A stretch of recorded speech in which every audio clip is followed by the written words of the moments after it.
स्वयंघोषित महाशक्तीने यंत्रणांचा गैरवापर करत, आपल्या सोयीने कायद्याची पायमल्ली करत, तर कधी सत्तेच्या आणि पैशाच्या ताकदीवर ही भ्रष्ट महायुती या महाराष्ट्रावर लादली, या जनतेवर लादली. आणि बघता बघता या महायुतीचं विषारी सत्य आणि गलिच्छ राजकारणाचे प्रयोग जनतेसमोर यायला लागले. बंडाच्या नावाखाली गद्दारी झाली आणि विकासाच्या नावावर तोंडाला पानं पुसण्यात आली. महाराष्ट्राची विचारधारा, राजकीय संस्कृती, महाराष्ट्र अस्मिता, महाराष्ट्र धर्म धुळीस मिळाला.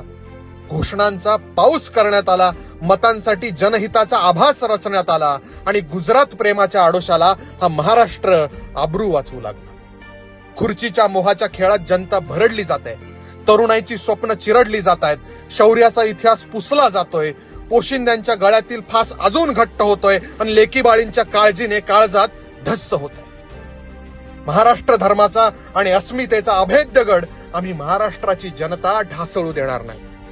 महाराष्ट्र गाफील राहणार नाही. या लबाड लांडग्यांकडून महाराष्ट्राचे लचके तोडले जात असताना त्यावेळी तुम्ही काय करत होता, हा प्रश्न ज्यावेळेस पुढची पिढी आम्हाला विचारेल त्यावेळी आमच्याकडे उत्तर असेल.